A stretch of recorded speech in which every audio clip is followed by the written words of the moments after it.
When was the last time you stopped running long enough to notice what you're running past? The story takes place in a mid-sized American city, Portland, Oregon, where a small river cuts through downtown and is crossed by a pedestrian bridge connecting a residential neighborhood to an office district. It's a simple bridge, metal and concrete, without tourist charm, but hundreds of people cross it every day, running, late for work, for school, for the light rail. Almost no one looks at the river. Almost no one notices what exists down below. The protagonist is Jason Miller, 39 years old, operations coordinator at a logistics warehouse.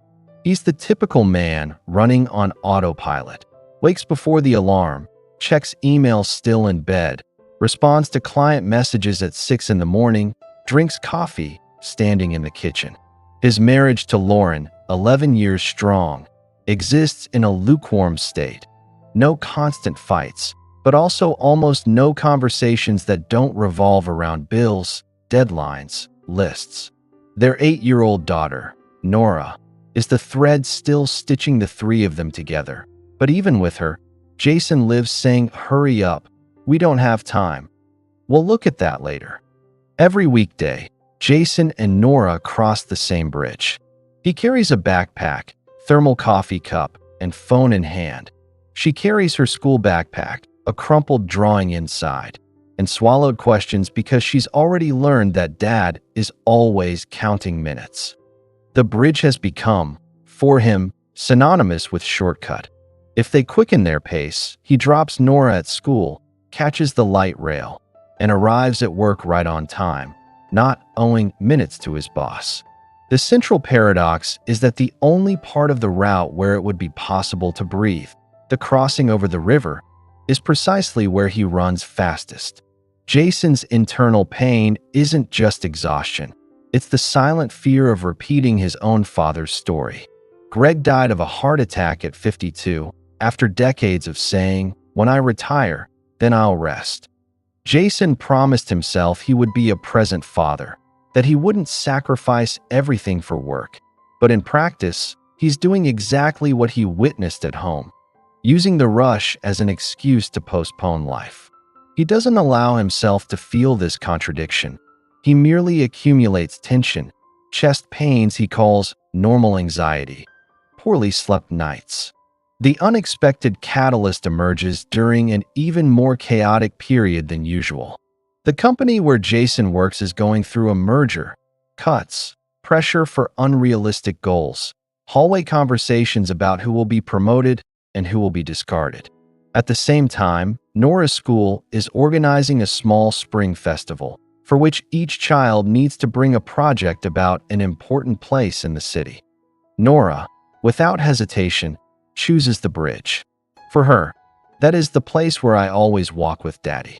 Jason finds the choice strange. It's just a bridge, but doesn't have time to discuss it. He promises to help with the project over the weekend and spends the entire weekend answering spreadsheets. From this point, the story focuses on the micro, on the small attempts at connection that Nora makes and that are run over by her father's rush. She asks to go down one day, closer to the water. He responds that he can't, that he's late. She mentions that she found a colorful drawing down there. He responds, "That's nice, show me later."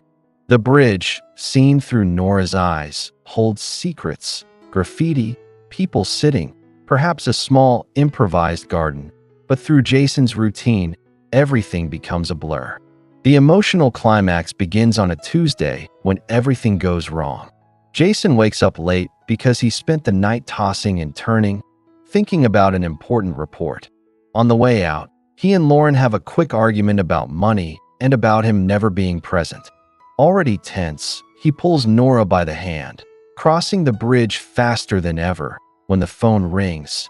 It's his boss, asking about an error in a shipment.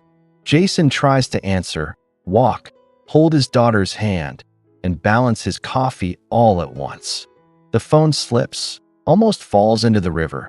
He catches it in time, but in the scare, he releases Nora's hand for a few seconds. When he realizes it, she is stopped in the middle of the bridge. Unlike every other day, Nora isn't just stopped. She's staring fixedly downward. Not at her father's phone, not at the asphalt ahead, but beneath the bridge. There, the camera of the story reveals, for the first time, what Jason has never noticed: a strip of land by the river's edge, transformed into a small community garden. There are improvised planters made from old pallets, flowers planted by anonymous hands, some stones painted with simple words like breathe, slow, here. An elderly man with a faded cap is crouched down watering the plants. Further ahead, a young man plays guitar sitting on a bench. A couple walks slowly, without phones, talking. Nora tugs at her father's sweatshirt and says, for the first time with an insistent, almost firm tone, "Dad, why don't we ever look at what's down there?" Jason, impatient, responds that they're late. She continues, "But everyone runs up here.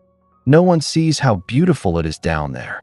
Then, looking at the garden, "If we only run, we don't see anything." It's a childish sentence, but it's the exact phrase that pierces Jason's armor. Because that's what he's been doing with his life, crossing in a straight line, without looking at what exists below, around, within.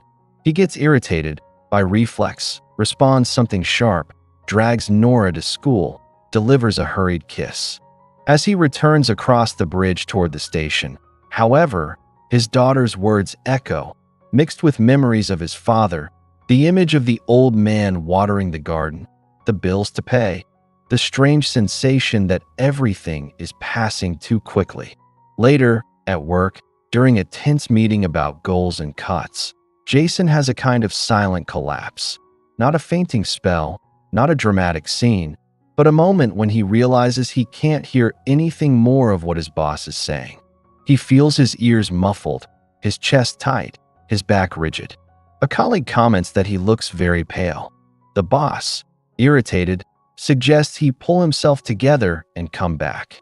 Instead of swallowing it and pretending, Jason does something he's never done, says he needs to step out for a bit to breathe. He leaves the building almost without noticing, walks aimlessly, and when he realizes it, he's standing before the bridge again. The time is strange, mid-morning, without the usual flow of people. His instinct is to cross running, return quickly, not waste time. But this time, the image of the garden returns so strongly that he gives in to a different impulse. He takes the side stairs that descend to the river's edge, something he's always ignored. It's the story's counterintuitive action. Instead of accelerating, he chooses to descend. Instead of running, he chooses to stop. Down below, Jason finds the same man with the cap, Harold, 72 years old, calmly watering the plants. The noise of cars becomes more distant.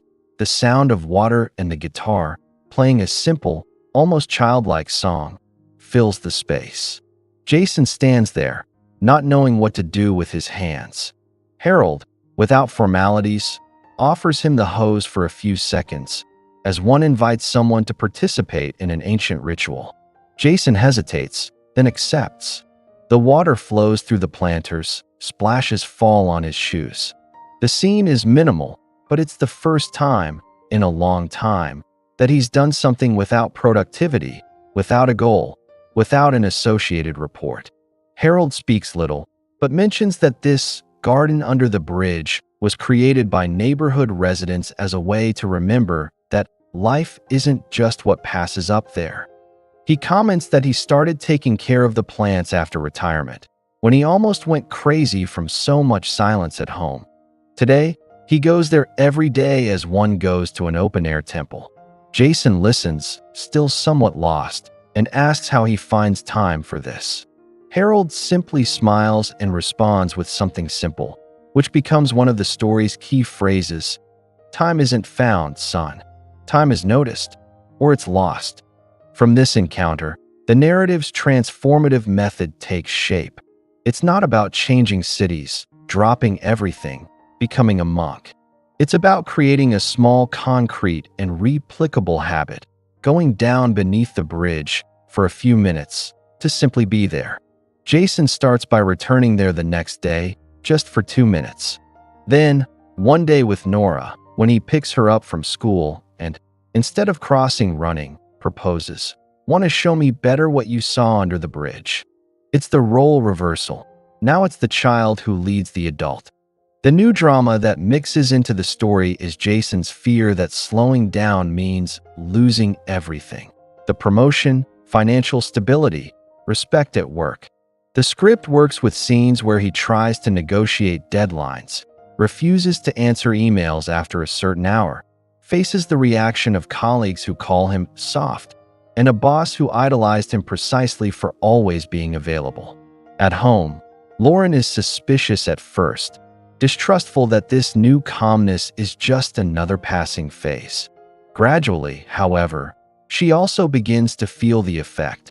Dinners without phones on the table, nights when he doesn't open his laptop, weekends when he offers to go with Nora to the park instead of making up hours.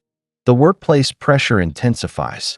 During one particularly brutal week, Jason's direct supervisor pulls him aside and suggests, with barely concealed condescension, that perhaps he's lost his edge. A younger colleague, eager and available 24/7, is openly being groomed as his replacement. There's a crucial project deadline approaching, one that could determine whether Jason keeps his position or joins the list of redundancies from the merger. The old Jason would have simply sacrificed sleep, family, health, whatever it took. This new version faces an agonizing choice: return to the old patterns that are literally killing him, or hold the line on his new boundaries and possibly lose everything he's worked for. One evening, he sits at his kitchen table with a laptop open and untouched. Lauren watches him from the doorway. "You could just work tonight," she says quietly. "I wouldn't blame you. We need the job." It's not permission, it's fear speaking. Jason stares at the screen, then closes it. "My dad worked every night," he says. "He died thinking he'd finally rest when he retired. I'm not doing that to Nora. I'm not doing it to us." The decision crystallizes something. He'll do his best work within reasonable hours, and if that's not enough for them, then it's not the right place for him anyway. The days that follow test this resolve.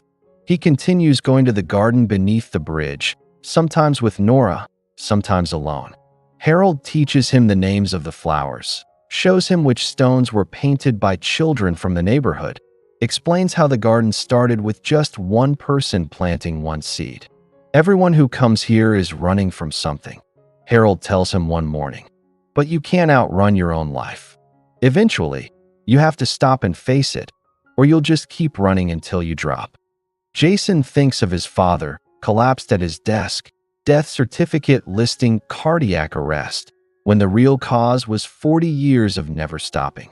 The festival at Nora's school arrives on a bright Saturday morning. The gymnasium is transformed into a gallery of children's projects about important city places. Most kids chose famous parks, the stadium, the shopping mall, the zoo. When it's Nora's turn, she shows a photo printed on regular paper, the bridge. But instead of talking about the top part, she explains, with the simplicity of children, what she discovered beneath it: the garden, the old man who takes care of the plants, the stones with words, the way the people down there don't seem in a hurry. She finishes by saying the place is important to her because it's where Daddy finally walks slowly with me. The camera shows Jason listening from the back of the small audience. He's moved, not so much by the praise, but because he sees himself in his daughter's eyes as someone who is capable of being present. The bridge, which before was merely the daily corridor of rushing, has become the visible symbol of an internal choice: continue repeating his father's story or write a new one, where success doesn't mean dying exhausted. After Nora's presentation, several parents approach Jason. One father mentions he crosses that same bridge every day and never noticed the garden. A mother asks where exactly it is. She's been feeling burnout and needs something, anything, to help her slow down. Jason finds himself giving quiet directions, explaining about Harold, about the simple act of descending instead of rushing across. He realizes, with some surprise, that the small practice that saved him might be exactly what others are desperately seeking. The transformation wasn't just personal, it created ripples. That evening, Jason receives an email from his boss. The crucial project deadline has been met. His team delivered solid work within the time frame, without the usual overtime chaos. But there's more. The evaluation notes that while Jason's availability has changed, his actual output quality has improved. Focused hours produced better results than exhausted availability. The promotion goes to the younger colleague, but Jason, reading the news, feels something unexpected: relief. He'd been chasing a position that would have demanded even more of what was already destroying him. The loss is actually a gift. In the denouement, some months later, the routine has changed, but it hasn't become a fairy tale. Work still demands. There are days of pressure, unforeseen events, delays.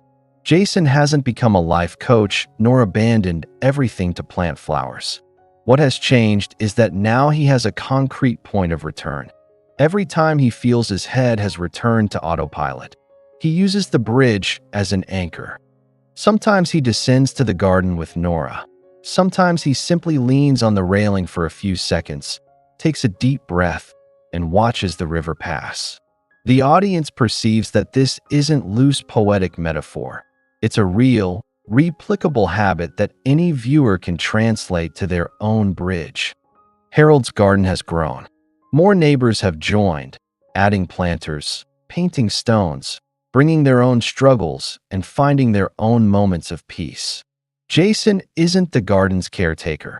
He's simply one of many who've learned that beneath the rushing world above, there exists a different rhythm, one that's always been there, waiting to be noticed. Nora brings friends from school. Teenagers come to play music. An office worker sits on her lunch break, shoes off, feet in the grass, laptop closed.